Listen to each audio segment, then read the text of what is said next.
Hello tout le monde et bienvenue sur la carte de l'âme. On se retrouve aujourd'hui pour le tirage du mois de mars pour les Verseaux soleil, ascendant ou lunaire. Dans cette vidéo, on va regarder ensemble l'énergie générale du mois, puis le côté professionnel et enfin le côté sentimental. Prenez que ce qui résonne pour vous. Il est parfois tout à fait normal que les cartes ne vous disent rien pour l'instant, mais qu'elles puissent vous parler plus tard aussi. Bref, commençons et voyons tout de suite ce que les cartes ont à vous dire, les Verseaux.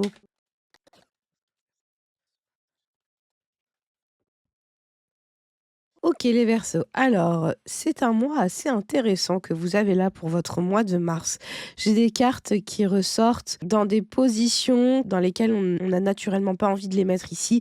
Ici on a des choses très lumineuses, très chaleureuses qui sont dans des choses à éviter. Donc j'avais un peu de mal à interpréter mais ça semble plutôt clair en fait. Parce que là, on a des cartes qui font peut-être un petit peu mal et qui sont dans des conseils. Donc vous allez voir. Ici, on a l'As de Pentacle et le 10 de bâton. J'ai l'impression que durant votre mois de mars, en général, vous allez avoir un peu de mal à gérer une certaine impulsivité, un désir, une envie qui vous brûle un peu les doigts puisqu'il s'agit de quelque chose de matériel. Est-ce que c'est une envie de dépenser quelque chose, une envie d'acheter, une envie d'obtenir quelque chose de financier, matériel, encore une fois, il y a quelque chose qui vous pèse et vous avez du mal à gérer ce désir-là. J'ai l'impression vraiment qu'il va falloir vous montrer soit très dur avec vous-même pour pouvoir maîtriser ce désir que vous n'arrivez pas à maîtriser justement, soit vous allez céder justement à l'achat, à cette impulsivité concernant le côté matériel ou financier. Il y a une question qui va vous prendre un petit peu la tête durant ce mois de mars. Dites-moi en commentaire de quoi il s'agit. Ça m'intéresse fortement parce que voilà, on a fardeau et tout ce qui est aspect financier et matériel. Donc il y a quelque chose qui vous pèse de ce côté-là. Est-ce que c'est vraiment une envie d'obtenir quelque chose, une envie de gérer le sujet? Je sais pas pourquoi là ça me vient à l'esprit. Ça peut être aussi une gestion des finances qui a pour conséquence du coup des petits aléas parce que vous n'avez pas su gérer en amont un peu mieux vos finances. Il y a peut-être quelque chose de cet ordre-là. En tout cas, c'est côté matériel financier, c'est lié à un désir non maîtrisé ou alors même un fardeau, quelque chose qui peut-être vous obsède presque ou alors qui vous impacte. C'est quelque chose qui vous impacte. Dans les choses à éviter de faire, on a le 10 de coupe et le soleil. Et c'est là que c'est intéressant. J'ai l'impression qu'on vous demande presque d'éviter les grandes réunions de famille, voir les retrouvailles avec des gens, avoir ce côté très chaleureux de retrouver les gens qu'on aime, parce qu'il pourrait y avoir une décision que vous devriez prendre qui pourrait être influencée, et pas forcément de la bonne manière,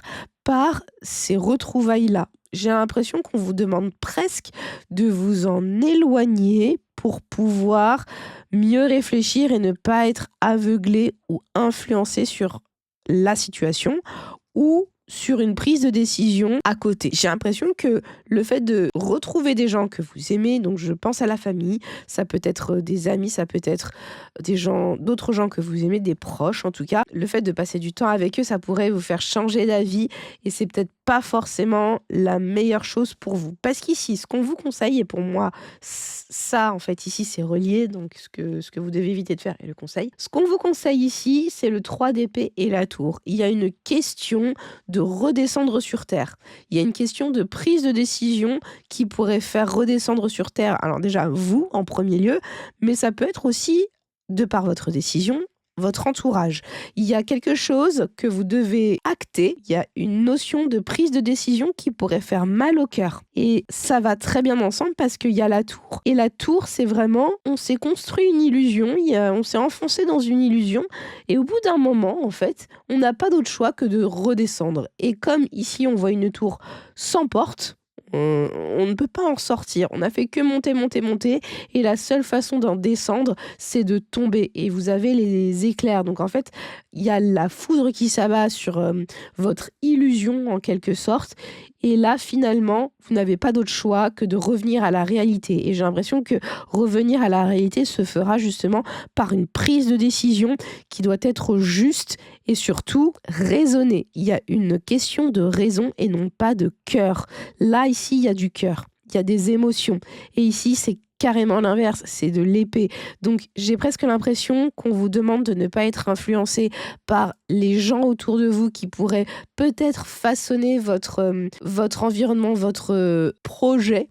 Je sais pas de quoi il s'agit. Est-ce que c'est en environnement? Est-ce que c'est une envie d'achat, une envie d'enfant? Pourquoi pas? Je ne sais pas de quel domaine il s'agit. Peut-être, vous marier avec quelqu'un. Il y a, les proches, les réunions de famille, les réunions, peut-être entre amis, qui pourraient vous influencer de la mauvaise manière et vous faire prendre des décisions pas raisonnées puisque finalement, ça sera beaucoup dirigé par les émotions et donc par le cœur. Et là, on vous dit: «Non, non, non, allez plutôt dans le mental. À un moment donné, vous allez devoir vous confronter à la vérité et prendre cette décision. Vous savez qu'il y a quelque chose de beaucoup plus raisonné et que cette décision raisonnée, elle va vous faire descendre en fait un petit peu de votre illusion. Donc voilà, c'est un peu, bon bah malheureusement à un moment donné, il va falloir y aller. Ça fait pas du bien, ça peut même faire mal, ça peut être très désagréable, ça peut même être désagréable pour les proches, mais finalement c'est peut-être la meilleure chose à faire. Est-ce que c'est lié à un achat, peut-être immobilier ou une voiture ou peut-être quelque chose d'assez cher ou l'amélioration de votre quotidien qui vous prend la tête là,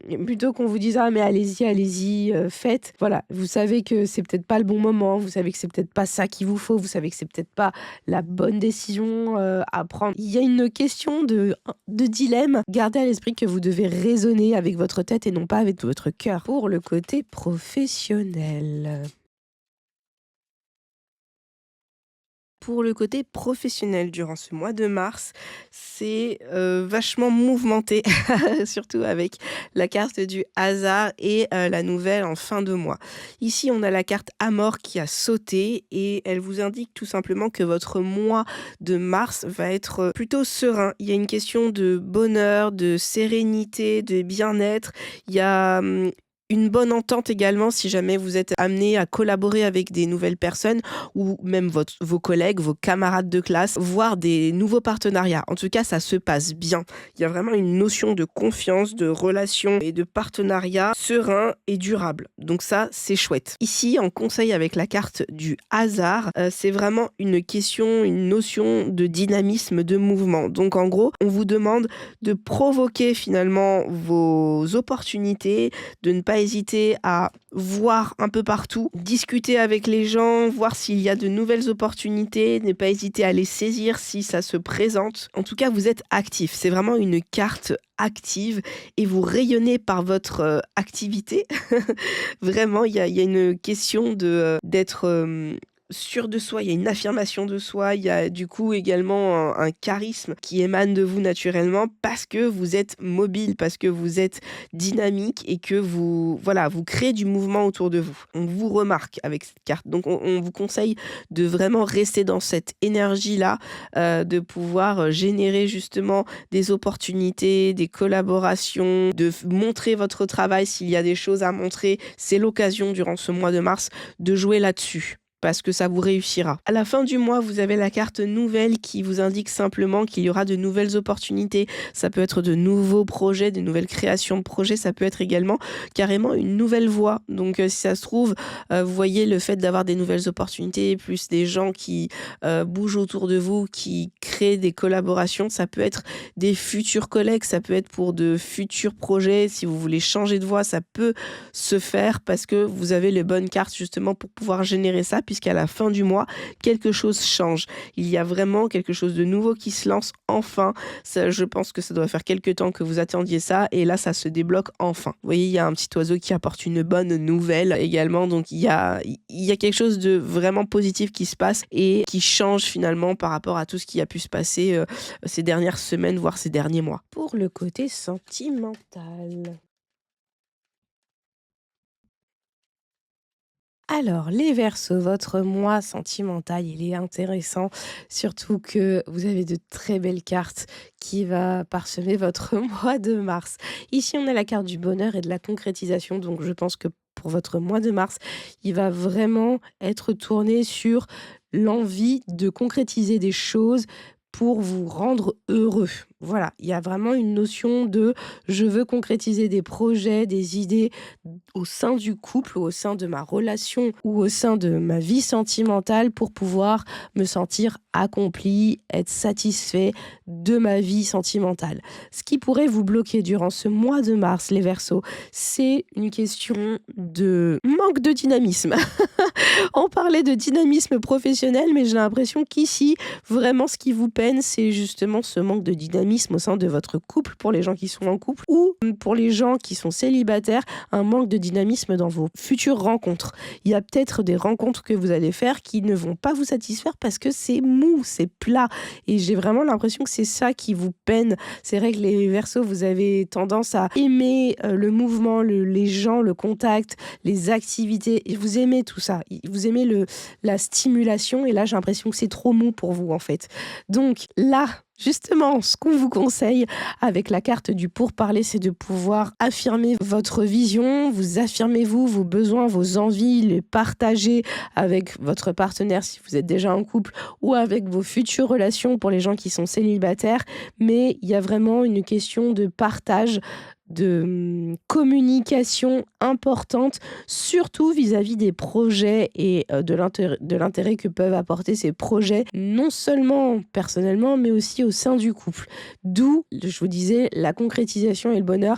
Je pense que ça va vraiment faire partie de votre mois de mars, les Verseaux. C'est très important pour vous de pouvoir en parler, puisque déjà, si c'est plat, c'est qu'il y a un manque de stimulation et donc vous avez besoin de mettre des choses concrètes en place. Vous avez besoin que ça bouge, vous avez besoin de faire avancer les choses réellement et dans votre propre intérêt, en fait. Et ça passe bien sûr par la communication. Si jamais ça se passe pas très bien, si jamais vous avez du mal à faire entendre votre voix, il faut persévérer. Pour parler, il y a une forme de négociation également. Donc si jamais en face on n'est pas très à l'écoute, il faut continuer, il faut persévérer, voire limite il faut marteler l'autre personne de toutes ces idées. Si jamais vous êtes célibataire, alors n'hésitez pas à next, ou alors justement pouvoir faire valoir un peu ce côté intérêt commun dans cette notion de projet à mettre en place ensemble au sein du couple, du futur couple du coup pour les gens célibataires. Voilà le message des cartes pour vous les Verseaux en ce mois de mars. Il a été très intéressant, j'ai beaucoup aimé votre tirage. N'oubliez pas que vous avez bien sûr toujours votre libre arbitre, mais que ce sont des énergies qui vous donnent une direction pour pouvoir avancer plus sereinement. Vous pouvez aller voir les autres vidéos pour votre signe ascendant ou lunaire afin de compléter votre tirage. Et si cette vidéo vous a parlé et si vous en souhaitez d'autres régulièrement dans le même genre, alors n'hésitez pas à liker et à partager la vidéo, vous abonner à la chaîne puisque c'est complètement gratuit et ça me permettrait de me soutenir et à me dire en commentaire ce qui a le plus résonné pour vous durant ce tirage. Vous pouvez également me retrouver sur tous les réseaux sociaux, y compris Instagram et TikTok, où je fais des lives de tirage gratuitement pendant quelques temps et où je vous propose des tirages régulièrement. Si vous voulez un tirage personnalisé avec moi, allez faire un tour sur mon site lacartedelame.com où vous trouverez tous les types de consultations que je propose. On pourra aborder ensemble votre mois ou n'importe quelle question plus en détail. Ça vous permettra de vous débloquer d'une situation ou de pouvoir avancer avec les meilleurs atouts possibles. Je vous laisse ici les Verseaux et je vous envoie plein de belles énergies pour ce mois de mars. Je vous dis à très vite sur la carte de l'âme. Ciao!